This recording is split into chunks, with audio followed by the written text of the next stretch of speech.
darating na. Yan ang mga pag-uusapan natin. Malalaman natin yan with the help of our expert na si Ms. Ana Calaw, Assistant Editor of Y-Style Section ng Philippine Star. Welcome to sis. Good morning. Good morning. Okay, simulan na natin ang chikahang ito sa pamamagitan ng isang rampahan ng summer casual wear. Ladies, rampa na!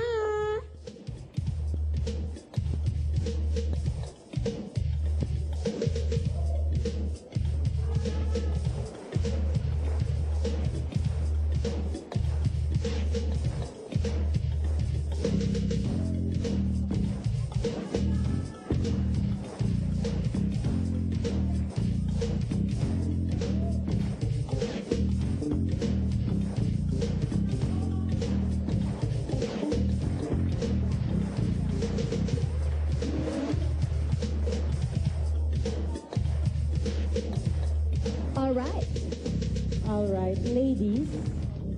Alin sa mga ito ang sa tingin nyo ay bagay sa body type nyo? Or which of these would you wear?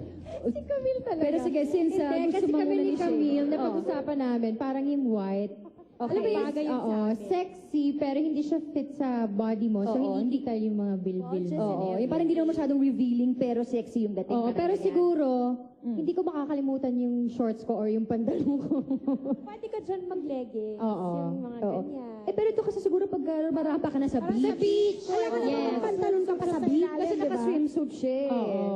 I guess Oo. kung Yeah. if you're brave enough, Yeah. tsaka maganda naman legs niya. Yes. I think you can Yeah. use it in the city. But usually, you can use it as a cover-up for the beach. Oo. Diba? Or siguro Perfect kung cover-up ganyan, yung siya. super shorts na lang kung hindi mo Yeah, you can wear kaya. it, like Camille said, you can wear it with leggings or Yes. tights or jeans. Kailan masyado Skinny mainit for pants. jeans. Masyado kasing mainit now for jeans. Oo, so pwede lang yung maybe super like shorts na short. lang. Yeah. Oo.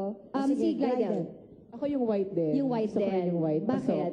Mas very yun comfortable. Oo nga. Tsaka yung mga bilbil, hindi masyadong masaside. Oo. Diba? So parang yung fabric nung top niya parang ang Komportable siya talaga. Parang ang lambot. O si Carlene. Yung white. White din. Ubus na yung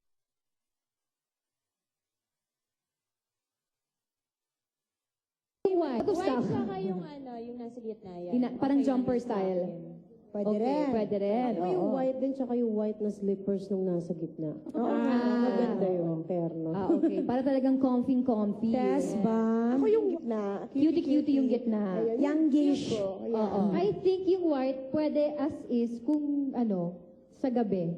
Sa ating expert, yung dun sa dalawa, ano pa yung ma-explain mo sa kanilang mga outfits or saan ba yan pwedeng suotin? Especially the blue one kasi hindi natin siya masyadong napag-usapan. I think the blue one, it's more for dressier mga- events or yeah. occasions. Mhm. Or it's for moms who don't Yeah. really want to show off their legs or their arms.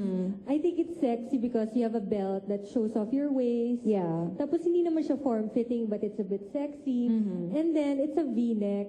Oo. So medyo may diaphragm. V-neck, anong kwento doon? Like yung mga top-heavy women, Ibig sabihin pa rin malaking hinaharap. Oo. I think they should go with like a V-neck silhouette para yung mas lalong yung tingin sa kanila hindi Parang medyo, wider. parang pahaba. Mas maging lean. Yeah, mas ma-elongate yung kanilang upper body. Okay. Yung isa namang outfit, yung peachy.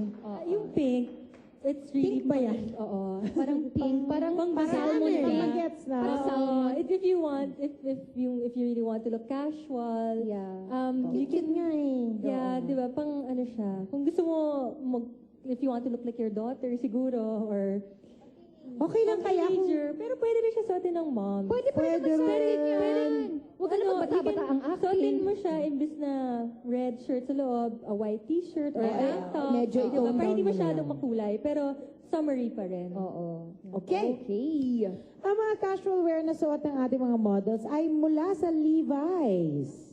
Thank you, Levi's. Thank you, salamat. From up-to-date summer get-up, narito naman ang isang birthday update.